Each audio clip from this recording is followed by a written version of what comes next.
சேனலை சப்ஸ்கிரைப் செய்யாதவங்க சேனலை சப்ஸ்கிரைப் செஞ்சுக்கிட்டு செய்திகளை தெரிந்து கொள்ளும்படி அன்புடன் கேட்டுக்கொள்கிறேன். வணக்கம். இன்றைய முக்கிய செய்திகள்.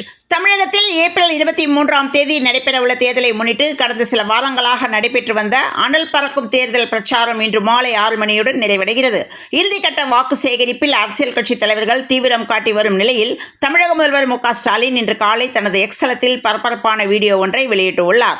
தமிழகம் முழுவதும் நான் மக்களை சந்தித்தாலும் இந்த தருணத்தில் சில விஷயங்களை உங்களிடம் மனமிட்டு பேச வேண்டும் என்று நினைக்கிறேன் எனவும், தேர்தல் நெருங்கும் வேளையில் எனக்கு ஒரு விஷயம் நினைவுக்கு வருவதாகவும் ஸ்டாலின் ஆபத்தானவன் என்று தெரிவித்துள்ளனர். உண்மையை சொல்லப்போனால் கலைஞர் அவர்களுடன் என்னை ஒருபோதும் ஒப்பிட முடியாது. அவரை நான் அப்பா என்று அழைத்ததை விட தலைவர் என்று அழைத்ததுதான் அதிகம். அப்படிப்பட்ட தலைவரை விட நான் ஆபத்தானவன் என்று அவர்கள் சொல்லும்போது எனக்கு ஒன்றுதான் தோன்றியது. தமிழகத்தை வஞ்சிக்க நினைப்பவர்களுக்கும் நம்முடைய வளர்ச்சியை தடுக்க நினைப்பவர்களுக்கும் நான் எப்போதுமே டேஞ்சர் தான். இதில் தலைவரை விட ஒரு படி மேலே இருக்கிறேன் என்றால் அது எனக்கு பெருமைதான் எனவும், தமிழ்நாடு மீதும் தமிழ் மக்கள் மீதும் நான் கொண்ட பெரும் பாசத்தையும் நாம் எதிர்கொள்ளும் அபாயங்களையும் மனம் விட்டு பேசியுள்ளேன் என்று கூறியுள்ளார்.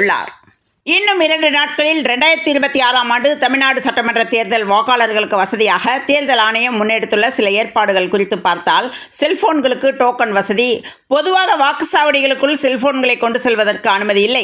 இந்த முறை வாக்காளர் அறைக்கு செல்வதற்கு முன் செல்போன்களை தனியே டோக்கன் வாங்கி ஒப்படைத்துவிட்டு வாக்களித்த பின் செல்போன்களை பெற்றுக்கொள்ளலாம் எனவும், வாக்குப்பதிவு இயந்திரத்தில் இந்த முறை வண்ண புகைப்படத்துடன் கூடிய வேட்பாளரின் முகம் இடம்பெறுவதால் அனைவரும் வாக்களிப்பதற்கு எளிமையாக இருக்கும் என்றும், இதன் மூலம் ஒரே தொகுதியில் ஒரே பெயரில் பல வேட்பாளர்கள் போட்டியிட்டாலும் வாக்காளர்கள் சின்னத்தை மட்டும் கவனிக்காமல் வேட்பாளரின் முகத்தையும் கவனித்து வாக்களிப்பதால் சரியான முறையில் மக்கள் அனைவரும் வாக்களிப்பார்கள் என்றும், இந்த தேர்தலில் சுற்றுச்சூழலுக்கு முக்கியத்துவம் கொடுக்கின்ற வகையில் பல மாதிரி வாக்குச்சாவடிகள் பசுமை மையங்களாக மாற்றப்பட்டுள்ளன.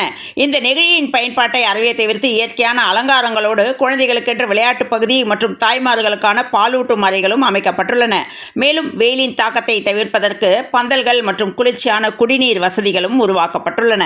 QR கோடு ஸ்கேனை பயன்படுத்தி வாக்காளர்கள் தங்கள் வாக்குச்சாவடியில் அமைந்துள்ள இடத்தையும் வரிசை எண்ணையும் பாக எண்ணையும் மேலும் பல்வேறு விவரங்களையும் இதன் மூலம் தெரிந்து கொள்ளலாம் என்றும், இந்த சீட்டுகள் வாக்காளர்களின் வீடுகளுக்கே சென்று வழங்கப்படும் என்று அறிவிக்கப்பட்டுள்ளது.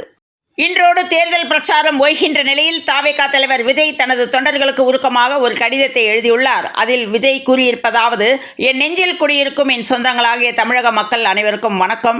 ஆசையோடும் அன்போடும் எனக்காக எல்லாவற்றையும் அள்ளி அள்ளி தந்த உங்களோடு உங்கள் விஜய் மனமிட்டு பேசவே இக்கடிதம் எனவும், எனக்கு எல்லாமும் தந்த என் சொந்தங்களான தமிழ்நாட்டு மக்களுக்கு நன்றி கடன் செலுத்தவே அரசியலுக்கு வந்த நாள் முதல் சொல்லனா நெருக்கடிகளையும் நிர்பந்தங்களையும் சொல்லில் அளவில்லா வேதனைகளையும் இதுவரை நமக்கு விளைவித்தே வந்தவர்கள் வேறு யார்? நமது அரசியல் எதிரியான மக்கள் விரோத தீய சக்தி திமுகவும், கொள்கை எதிரியான மற்றும் பலருடன் களம் காணும் பிளவுவாத சக்தியான பாஜகவும் என்று நம் மக்களே அறிவர் எனவும், அளக்க முடியாத ஆழ்கடல் விளக்க முடியாத விரிவானம் தாவேகா வென்று நேர்மையின் நெருப்புக்கோலம் மக்களின் நெஞ்சில் நீக்கமர குடியிருப்பது தாவேகா என்று சமூக நீதி காவலரன் ஜனநாயக பேரரன் தாவேகா வென்று இப்படிப்பட்ட தாவேகாவை ஊழல் விஷ சக்திகளாக வீழ்த்த முடியுமா என்ற கேள்வி எழுப்பி பாசிச சக்திகளால் பகை வெல்ல முடியும். மக்களே, மீண்டும் சொல்கிறேன், இத்தனை நெருக்கடிகளையும் இத்தனை நிர்பந்தங்களையும் இத்தனை வேதனைகளையும் உங்கள் விஜய் தாங்கிக் கொண்டு நிற்க ஒரே ஒரு காரணம் தான் உண்டு. அது உங்களின் உயர்தனி உள்ளன்பு மட்டும்தான் எனவும், எந்த அரசியலின் முன்பலமோ பின்பலமோ இன்றி அரசியலுக்கு வந்த என்னை நீ வாப்பா, நீ வா தம்பி, நீ வா அண்ணா, நீ வா நண்பா,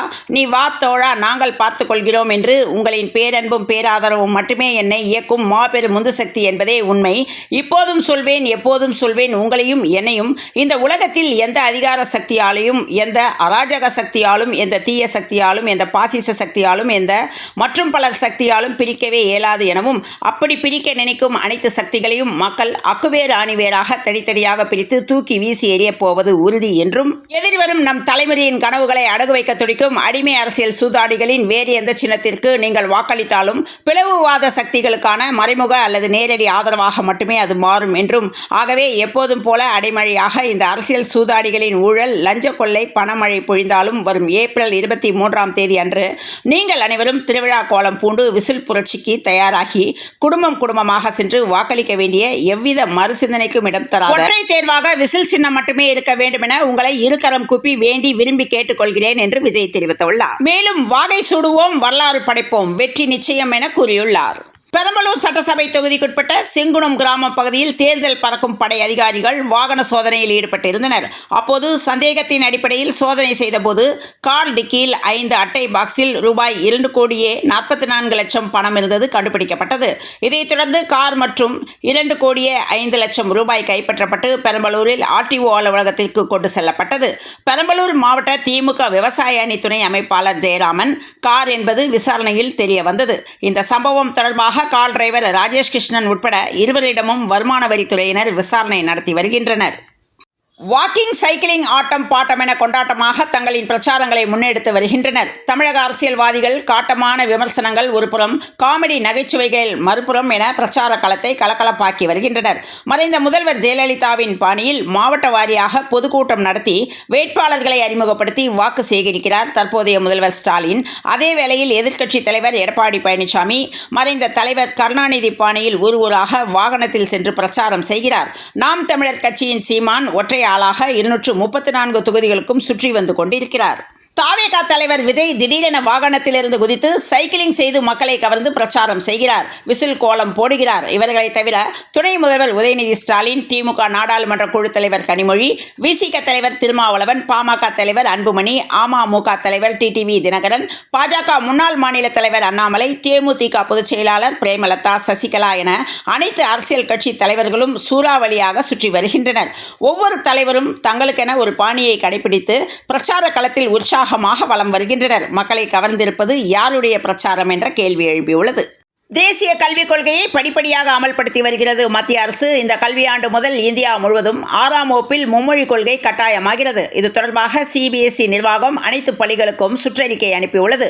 மும்மொழி திட்டத்தை இந்த அறிவிப்பு வெளியான 7 நாட்களுக்குள் செயல்படுத்த வேண்டும் எனவும், 3வது மொழிகளுக்கான பாட புத்தகங்கள் விரைவில் வழங்கப்படும் எனவும், அதுவரை உள்ளூரில் கிடைக்கும் புத்தகங்கள், கற்பித்தல் வளங்களை பயன்படுத்தி 6ஆம் வகுப்பில் மும்மொழியை நடைமுறைப்படுத்த வேண்டும் எனவும், பள்ளிகள் தாங்கள் தேர்ந்தெடுத்த மும்மொழி விவரங்களை இறுதி செய்து தகவல் தெரிவிக்க வேண்டும் என்றும், ஒரு பள்ளி 6ஆம் வகுப்பில் எந்த 3ஆம் மொழியை அறிமுகம் செய்கிறதோ அதே மொழிதான் அந்த பள்ளிக்கான 9, 10ஆம் வகுப்புகளில் விருப்ப பாடமாக இருக்கும். எனவே அனைத்து பள்ளிகளும் மும்மொழிகளை அமல் செய்வதை தாமதமின்றி மேற்கொள்ள வேண்டும் என்று சுற்றறிக்கையில் தெரிவித்துள்ளார். CBSE இயக்குனர் பிரக்யா எம் சிங் 3 மொழிகளில் 2 மொழிகள் இந்திய மொழிகளாக இருக்க வேண்டும், 1 வெளிநாட்டு மொழியாக இருக்கலாம் என்றும் கூறப்பட்டுள்ளது.